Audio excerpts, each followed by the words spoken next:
Hello, welcome to COMM425, Computer Mediated Communication. I am Dr. Elizabeth Cohen. I am your instructor. Okay, I'm going to make this really simple. I'm going to try to be as quick as possible. This is syllabus day, but you already have another video you're going to have to watch, so I'm going to try to be real quick. The only thing I'm going to be doing in this video is just trying to run through the most important things from your syllabus. Your syllabus, if you haven't found it yet, is available on eCampus. And it is something that you can read on your own, so, you know, yada, yada, yada. I'm not going to do it for you, but let me just hit some of the highlights. First, let me tell you what is not in the syllabus. I think this is a great course to take in the summer. It's pretty laid back, and that's how I like it.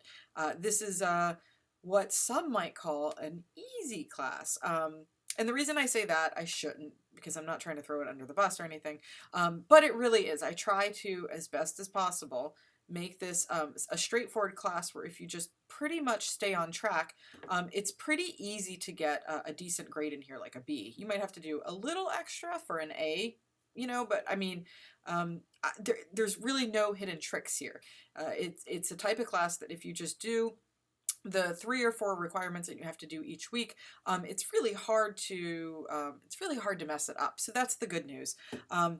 It is the type of class that is really well suited for people who are self-motivated. The only time I've had people who haven't done well in this class, and I think this is like, oh God, this is like maybe my 5th summer teaching it, believe it or not. I think that the only time people haven't done well is because they kind of checked out. Like they literally like just didn't log in and they didn't do their work.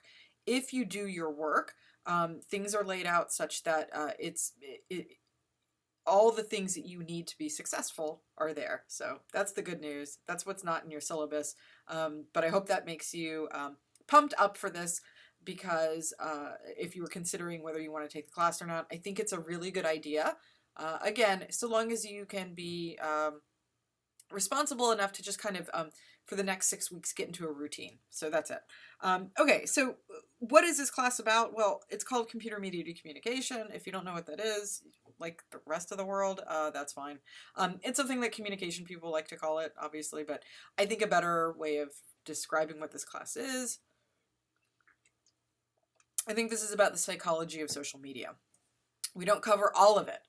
We only have 6 weeks, so I selected a couple of topics that I think are important if you want to kind of understand the basic, some of the basic psychological principles that can explain how we behave on social media. So that's what it is. You can read more about that. You can read about all the course objectives here. What do you need for this class? Well, there is a book, but we're not going to use it until the last 2 weeks, so you have a couple weeks to get it. You're not going to find it in the library, but hopefully you're not around the library at this time of year, so that's good. It's called Infinite Reality, the Hidden Blueprint of Our Virtual Lives. It's actually about the psychology of virtual reality, which is what like I said, we're going to be covering the last 2 weeks of class. Get it on Amazon. You can probably get it on Amazon used. Let me hear. I'll just type it in real fast. If you order it now, it'll be here. What is it called? Amazon. I mean, I'm gonna say this, and then one of you's gonna take the cheap book, and then it won't be the exact, but I'll hidden of. And actually, I can't remember if we're going to read. Yeah, okay, so you can buy it new for $13.17 on Amazon. So you can probably buy it cheaper, you know, in some other format. So you can also get it for a Kindle or however you want it. I don't really care. But get that in the next few weeks. I'll try to remind you, like the week before, we're going to be reading from it to give you like a last thing, but you need that book. But that's really the only thing you need to spend money on. You obviously also need to have internet access. I would not recommend taking an online class if you do not have internet access. So there, I said it. If you need to contact me, that's on the syllabus too. You can contact me. I will try to occasionally post announcements on eCampus, but honestly, like, as far as me contacting you, I won't usually need to reach out for you. I'll grade your assignments as needed, and I'll post those grades and yada, yada, yada. If I have an announcement, I'll post it on eCampus. I try not to blow up your email, especially in the summer, but there might be times I need to do it. But otherwise, this class really kind of runs itself. You know, it's like week by week. This week you have course content that you'll need to complete. You go in the week 1 folder and you read all the things and watch all the things and complete those things. So what are the assignments you have to do? Well, every week you're going to have a reading quiz, which might be difficult, except that like literally you can have your readings right there. So, you know, you need to have readings and then complete a quiz on the reading. So that's number 1. The other thing you're going to need to do each week, if you want, is I do have like a summary lecture that's very much like this, where I'm just talking to the camera and trying to summarize your readings. I look at that as pretty supplemental, not necessarily required.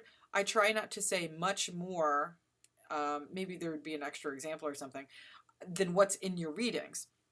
But if you don't know what the hell's going on with the readings, the summary lecture might be really helpful for you. What I try to do is condense all of the main points from the readings and just, again, not a PowerPoint or anything, just me talking into the camera, just like this. Just try to give you an overview of what's going on. So it's kind of up to you if you want to watch them or not. Like I said, I think they can be helpful depending on what you need. You need to do that. The other thing is I want you to post something on the discussion board. Something related to the content. Yeah, it's like that vague. I found out a long time ago, like I used to in other online classes, including this one, have discussions where I would require, like I would post like a discussion topic and have you guys all like talk about the discussion, talk amongst yourselves. But as you can imagine, it always ended up feeling really forced and awkward, and I didn't get much out of it. I don't think anybody else got out of it. It just felt like kind of like busy work, and it was awkward at that. Especially because not a lot of people are registered for the course typically in the summer. So I think right now, I looked at my roster, this is a couple days before course starts. I think there's like maybe 4 of you in here, and I don't want to force you to talk. But I do need something besides quizzes to sort of assess how you're understanding the content. So I'm going to kind of leave it up to you. But every week I want you to post something related to the content.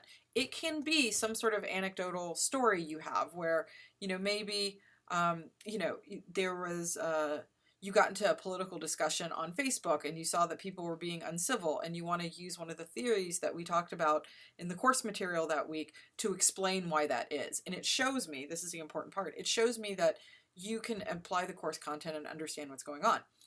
What I love is when people find little tidbits, like maybe articles or YouTube videos that somehow illustrates something that we're talking about. Those are my favorite. I love that because sometimes I get ideas for course content in the future. But here's the key. I don't want you to just post something. I'm going to be grading you on how well you seem to understand it. So how well you can apply whatever material we're talking about to whatever you post. So as you can see, it's a super flexible assignment. You do have to post something so other people can see. You post it on the discussion board. And you do have to post something related to the course content. You can't just post something on cupcakes, unless cupcakes are related to the course content. And that's pretty much it, except for what you're going to be graded on is like, how well can you explain what you've posted in a way that shows me that you understand what we're talking about? So that's the other thing you have to do every week. There's another assignment that you don't have to do every week, but you have to do, maybe not even, I mean, it could be 2 weeks or whatever. Let me back up. Sorry. The other major assignment in this course is you have to do what's called a study report. Some of the readings that I've assigned for you this semester are academic research articles. They're these peer-reviewed articles that people like me in the ivory tower will do when we're trying to figure out, we're trying to answer questions about the psychology of social media. Part of the objective of this class is to get you a little used to reading that type of, reading those types of studies. So at least 3 times, you need to do a report on one of the studies that is assigned for you to read. Now, all except 1 week, there is a study assigned. And 1 week, I think there's more than I can actually look at this instead of guessing. Yeah, on some weeks, I don't know if you can see this. Let me see. Actually, like if you look in the back of your, this is like the last page of the syllabus. Yeah, there's no way I can do this. I can't, I'm not coordinated enough. It's like looking in a mirror and I can't figure out what's left and what's right. You'll see like little asterisks there. That indicates that that's a study. That means you are allowed to do a report on that study. And again, you don't have to do it for every study. You have to do it at least 3 of them in the semester. There's a template on a worksheet, I guess you could call it. The study report is like a worksheet where it asks you specific questions. It's like, what was the title of this study? That's an easy one. And then it'll ask you like, what was the main research question of the study? And you have to write that down, right? So it's like one of these things where you have the worksheet next to you, and then you can type in the answers as you're going through the study. And again, I think I've said this like multiple times, but always helps to hear again. You only have to do 3 study reports during the semester. You still need to read the studies because that's part of your content, but you only have to submit a report for 3 of them. Here is the catch though, okay? After we finished, sorry, this is so, actually I shouldn't have done that. I had corn chips before I started doing this video, and I didn't, let me just make sure I don't have, luckily it's fine. I'm like, I'm gonna get stinging corn chip in my eye, and that's not gonna make a pretty lecture video. I have hand sanitizer always though, just hand sanitizer and LaCroix. That's my thing. Hand sanitizer, LaCroix. Sorry. Okay. Here's the catch. If a study is assigned to be read that week, you have to do the study report for it then. Here is the bottom line. I don't want at the end of the semester everybody submitting a bunch of study reports on things that we read 4 or 5 weeks ago. Do you understand what I'm saying? I'm saying that after a week has passed, after the week that the study report is assigned has passed, you can't do a report on it. So that's the big catch that you need to keep in mind. Can you do a study report ahead of time? Yeah, sure. I don't care. Whatever. You just can't wait on them, right? You have to be responsible enough just to do it so it's at least in line with the week that the study is assigned. So again, just going to go over it one more time. At least 3 times a semester, you will need to complete a study report. The template for that is on eCampus. You can pick any of the studies that we have listed for our required readings during the semester. Those are indicated in the back schedule with an asterisk. You can do them ahead of time if you want, but you cannot do them after the assigned date that they're due has passed. Okay? Okay. And that's it. So you got study reports, you got to do 3 of them. You got to do a weekly post every week, just related to some aspect of the content. Be creative. I don't know, just show me you understand stuff. And you got to do a reading quiz. And that is it until your final exam. Your final exam will be on all of the course content, but it's also open book, open note, because I can see, yeah, like you're going to have so many notes sitting here, like watching my lectures, like, You get the point though. It's not like something that you're going to have to necessarily like study hard for, but it is going to be sort of a cumulative thing. Like, okay, you've had 6 weeks of this class. Now let me ask you some questions and you answer them. Okay. So that's it. Like I said, all of those assignments, I do not, and I'm really not biased here. I think you can ask other people in the class. I've gotten some feedback. It's really not difficult stuff. The hardest part of this class, especially in summer, is just keeping up with it. But if you get into a routine where, I don't know, every Thursday you just do your work for this class, it's really hard not to get like at least a B in this class unless you're just completely like on acid or something and just can't get it together. I don't know. I'm sorry. If you're on acid, maybe it can work out for you. I don't mean to penalize the people on acid. Any other things? Yeah, so you saw where the schedule is, so that's good. You need that. I've got some descriptions of all the readings and stuff in the back if you want to see what kind of studies you might be interested in. And yeah, I actually think that's it. There's no, I would say, it's like, let me tell you about the attendance policy. Online classes are pretty straightforward. I think that covers it, but I'm stalling because I'm like, shoot. I know there's like one more thing I wanted to mention. The assignments. God, I wish there was like an invention where you could like take notes or something. Would allow me to reference it so I don't forget anything. Somebody should really invent that. Okay, well, if I can't think of anything else, it can't be that important, right? Oh, got it. Aha. Okay, the only thing is so everything in this class is always going to be due on Sundays at 11:59 p.m. Sundays at 11:59. 12 o'clock, the new week starts, okay? So your reading quizzes, if you're doing a study report for that week and your content-related posts, they're all due at 11:59. And if you don't turn them in on time, they're just late. Well, actually, I'm not going to accept them because you have a whole week to do it. So just do it.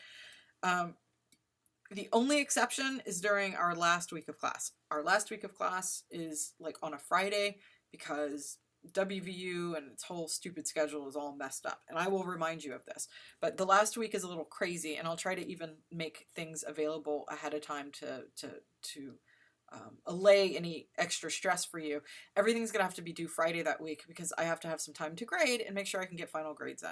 Again, not anything you need to worry about now, but you will notice if you look at the schedule that everything on every week is due on Sunday at 11:59 p.m. of the week that it's assigned, except for during the last week when it's due on Friday at 11:59 p.m. And that, my friends, is it. Look forward to seeing you. I actually don't think I required like an introductory post or anything like that, but if you want to just like chime in and say hi and tell me who you are, either on the discussion board or email me or something, I'd appreciate it. Otherwise, I can see the roster and I know who you are. I mean, I know of you. I can even see your picture because WVU gives me pictures of your ID, which some of you do change a lot from your freshman year to whatever, but I can still imagine what you must look like even without it. So, okay. That's it. Welcome to class. Looking forward to the next 6 weeks, and I will see you, I guess, on the discussion board. Bye.